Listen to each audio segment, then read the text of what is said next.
바울이 벨릭스의 휘하에서 재판을 한 차례 받는 것이 이제 24장 첫머리에 이제 나왔습니다. 어저께 이제 나누어서 말씀을 전했습니다. 우리 벨릭스 앞으로 아나니아와 장로들과 대제사장 아나니아와 장로들과 그리고 그 당대의 유명한 예루살렘 부근을 중심으로 해서 변사의 역할을 감당하던 변호사 더들로 이 검사의 역할을 감당하면서 그래서 벨릭스 앞에서 일장 고소를 하였습니다. 그 가운데서 사도 바울은 진리로 승리했죠. 자신의 진실한 삶, 사실로 그렇게 승부를 내었습니다. 그런데 문제가 무엇이냐면 벨릭스가 이미 여기 22절에 보는 대로 이 도에 관한 것을 더 자세히 아는 고로 이렇게 쓰여져 있습니다. 이 도는 다름 아니라 기독교입니다. 우리 예수님 믿는 운동, 예수님이 구주요 주님이라는 것에 대해서 그가 이미 알고 있다고 이야기하는 거예요. 왜 그렇습니까? 어저께 말씀드린 대로 이 벨릭스가 이미 사마리아 땅 가운데서도 이제 정치 활동을 했었고, 그 다음에 유대에서도 오래 있었어요.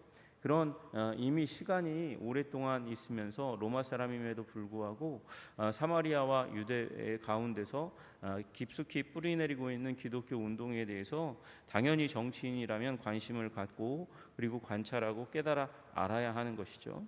게다가 이 벨릭스의 혼인 관계가 굉장히 주요한 영향을 끼치게 됩니다. 우리 24절에 보는 대로 그의 아내가 유대 여자 드루실라입니다. 유대 여자 드루실로와 결혼했으니까 유대 문화에 대해서 잘 알고 유대교 가운데 있었던 그 내부적인 상황들을 물어보지 못하는 것, 공식적으로는 물어보지 못하고 사람들에게는 잘 물어보지 못하는 내밀한 부분에 대해서는 자기의 아내인 드루실라를 통해서 그렇게 알아듣는 것이죠. 드루실라가 누구냐면 바로 우리 사도행전 12장에 이제 이 야고보를 죽인 왕이 바로 이제 헤롯 아그리파 1세인데 그 헤롯 아그리파 1세의 막내딸이에요. 막내딸. 그러니까 사랑을 받으면서 자랐고 그 헤롯 아그리파가 굉장히 힘이 있는 사람이었잖아요. 권세가 있고 능력이 있는 사람이었고 사교술도 있고 또 유대인들에게 환심을 사는 방법도 알았어요. 그래서 율법을 존중하는 태도를 보이면서 그들이 싫어했던 지성소에 로마 정부가 하고 또 율법에 대해서 별로 이제 중요하게 생각하지 않는 자들이 하기도 했었던 황제의 상을 세우는 그것도 못하게 하면서 유대인들의 마음을 얻었고, 유대인들의 마음을 얻기 위해서 결국은 야고보도 죽였고, 그러다가 자기의 영광을 구하니까 자기 높아지는 것을 원하다가 하나님이 쳐서 죽은 사람이 바로 헤롯 아그리파 1세입니다. 그런데 그의 막내딸인 거예요. 그러니까 힘 있는 사람이 많은 사랑을 쏟아부어서 이제 자란 막내딸이니까 아무래도 더 귀여움을 받지 않았겠습니까? 그렇게 자랐던 그 막내딸이고 이 소문에 의하면, 전해지는 이야기에 의하면 굉장히 미녀였다 그래요. 그러니까 많은 사람들이 아버지뿐만 아니라 많은 사람이 사랑해 주었겠죠. 게다가 결혼을 했는데 여기 오늘 이제 어저께 재판장에 이제 이 재판 심판인 벨릭스가 그 전 남편 이 드루실라의 전 남편과의 사이에서 이간질을 해가지고 정식적으로 이혼하게 만든 다음에 자기 아내로 삼았어요. 아내로 삼는데도 몇 번째 아내냐면 세 번째 아내예요. 세 번째 아내로 그렇게 삼았던 이제 여인이 바로 드루실라입니다. 그러니까 벨릭스는 이미 유대 문화에 대해서 이미 잘 알고 있어요. 그러니까 여기서 섣부르게 심판하면, 판결을 내리면 자기가 공경에 빠진다는 사실을 이미 알게 되었습니다.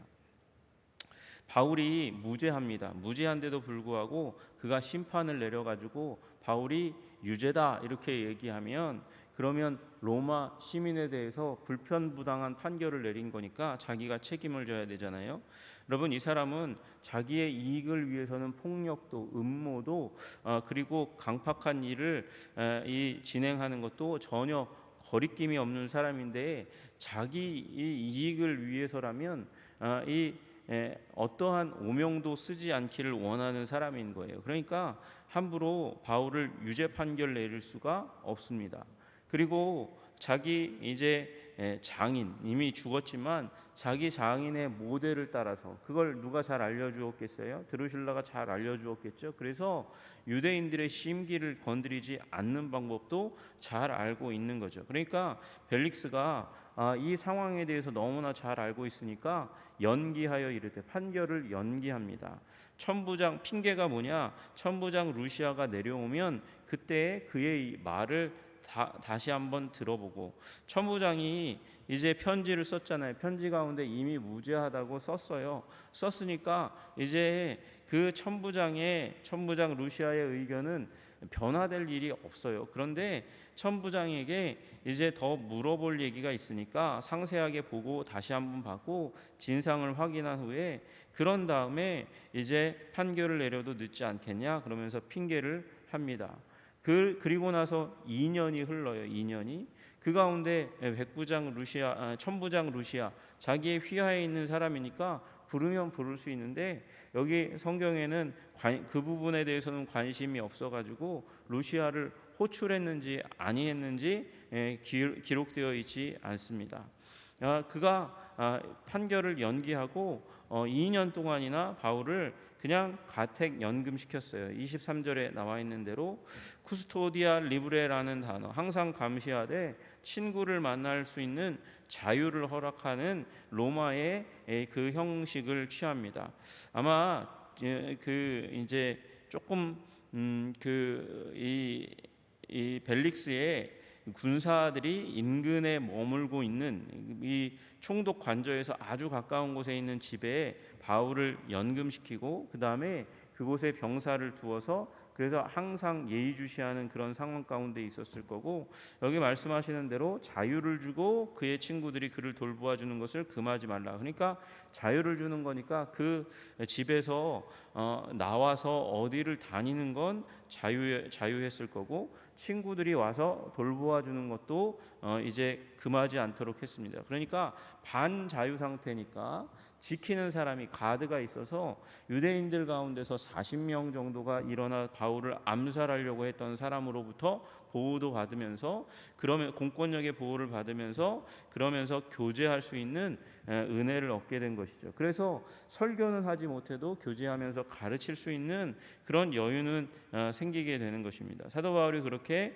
갇혀서 있는 그 가운데서 벨릭스의 아내 드루실라가 이 도에 대해서 관심이 있죠. 관심이 있어서 바울을 불러서 그래서 메시지를 듣고 싶어 했습니다.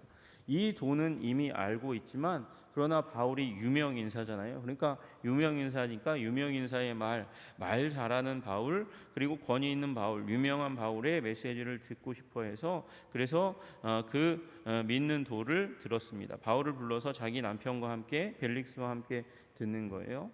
여러분, 근데 바울이 그 가운데서 그들에게 그냥 정보를 주는 게 아니고 그들의 삶을 변화시키고자 했던 그 마음이 보여집니다. 바울이 의와 절제와 장차 오는 심판을 강론했다, 그렇게 말씀하세요.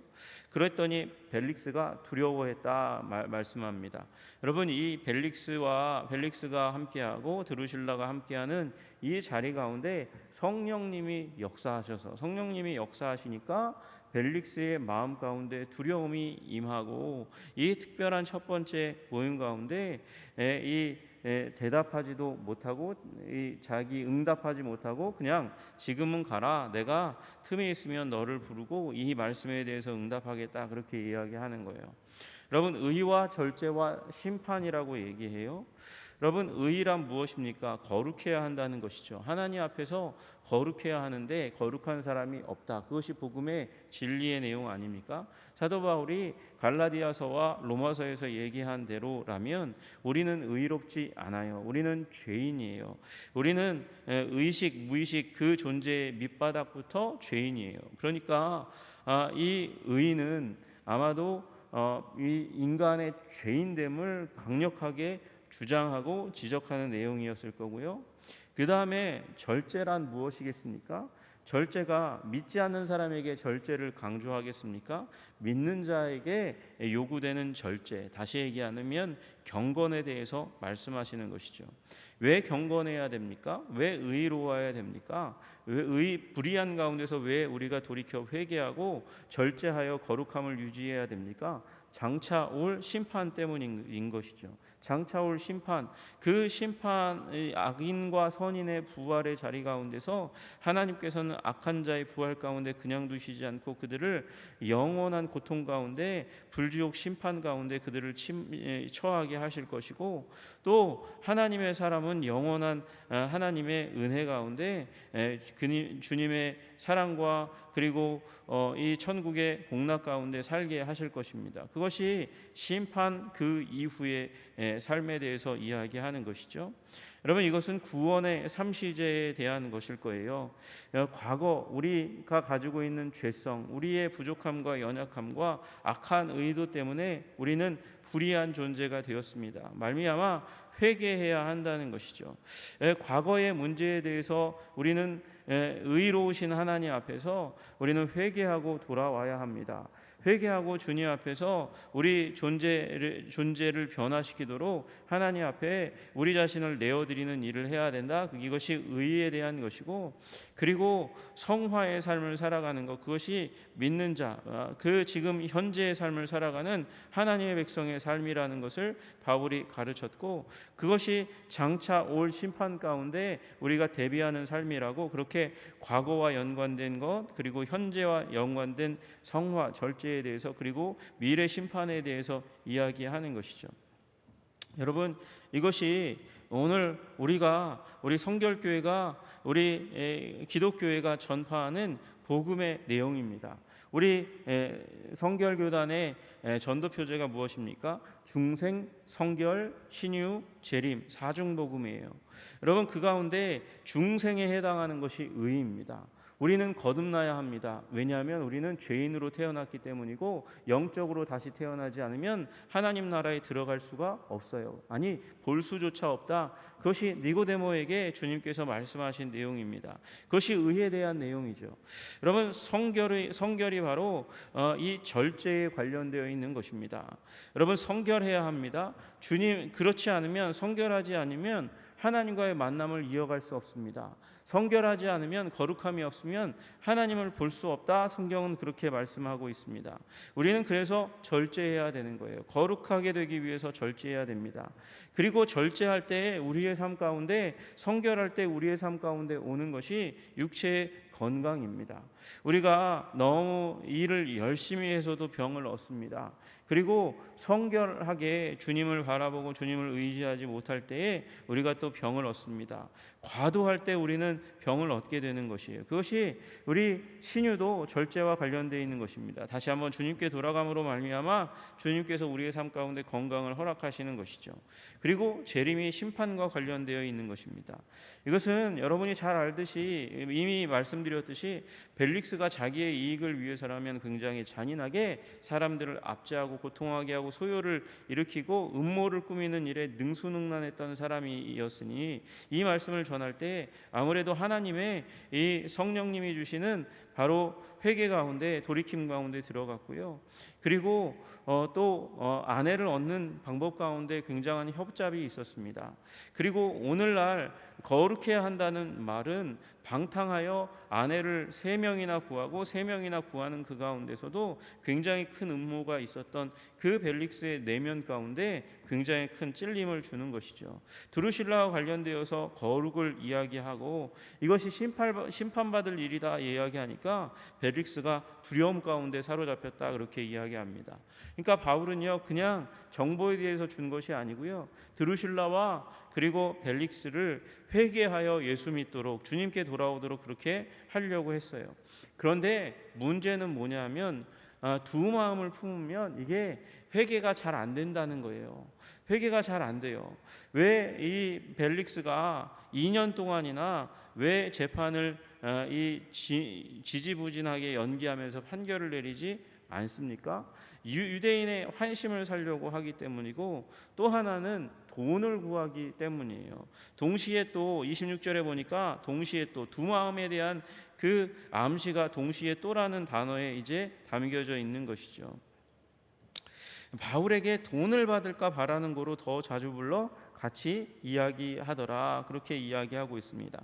바울에게서 뇌물 받을 걸 이제 바라고 구하는 거예요. 두려움에도 불구하고 탐욕은 불타고 있는 것을 우리는 그의 심령 가운데 불타고 있는 것을 보게 됩니다. 메시지는 거부하고 장기전에 돌입하니까 돈 때문에 호출합니다. 뇌물은 당시에 로마 법으로도 불법이지만 전 제국적으로 시행되던 일이에요. 죄는 유행하잖아요. 그러니까 여러분 그것을 불법이라고 금지해는 놓고, 그리고 정치적으로 자신이 활용할 때는 저 사람이 뇌물 먹었다 그러면서 체포하고 죽이는 일에는 힘쓰면서도 자기가 뒤로 뇌물 받는 일에는 많이 힘쓰는 것이 바로 정치의 관행이었습니다.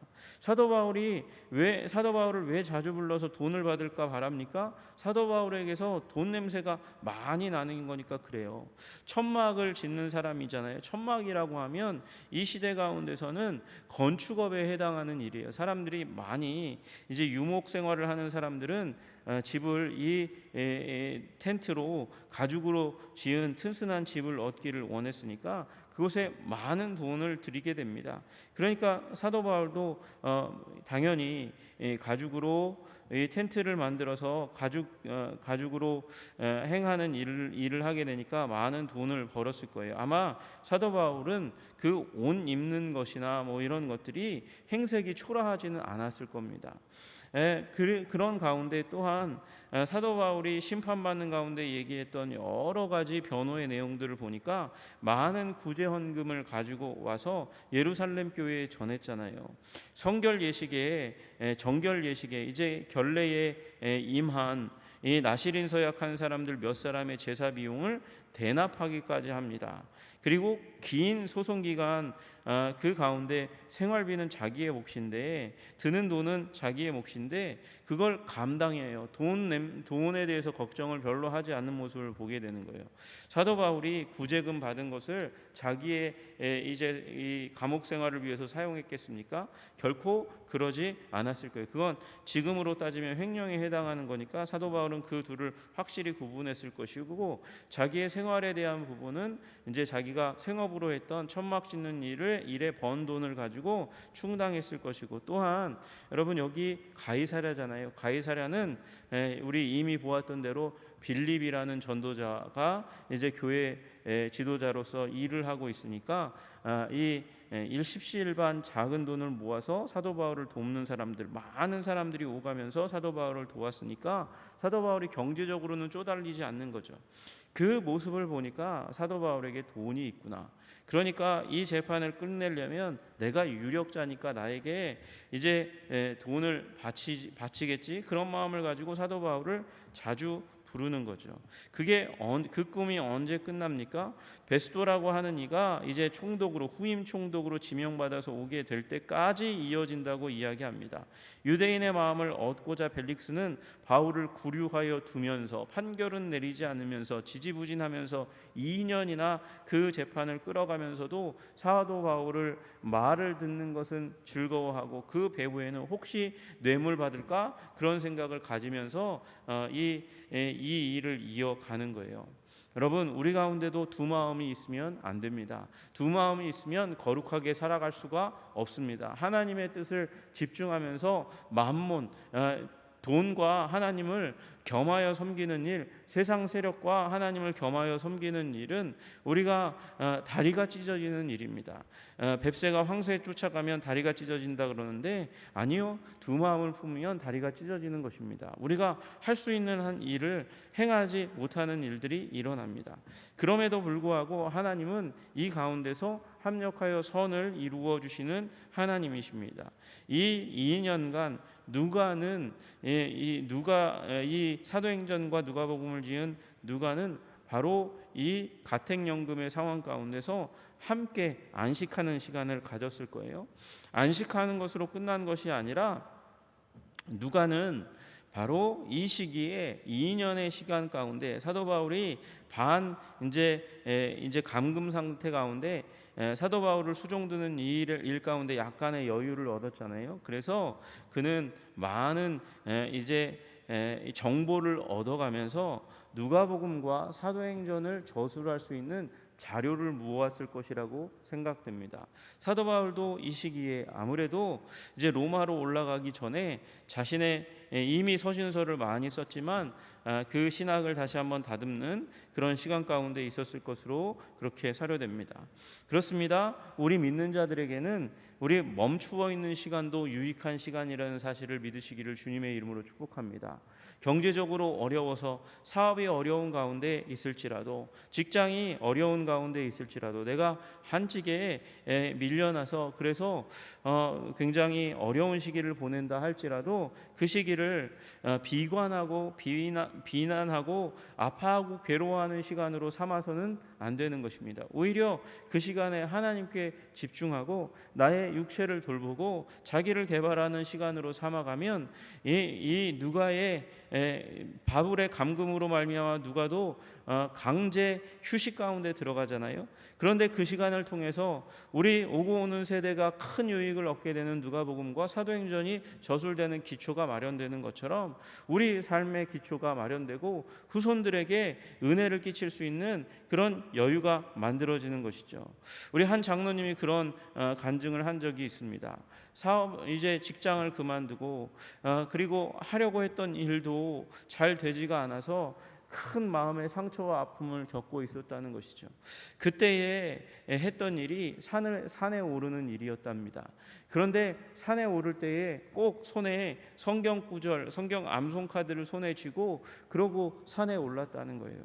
그러면서 하나님의 말씀을 암송하였더니 그 이후에 말씀 중심에 서는 삶의 기초가 바로 그 자리 가운데 형성된 것이죠. 말씀을 외우고 암송하고 묵상하면서 기도하고 그 기도가 삶의 기초가 되는 그런 경험을 하셨다는 간증을 들은 적이 있습니다.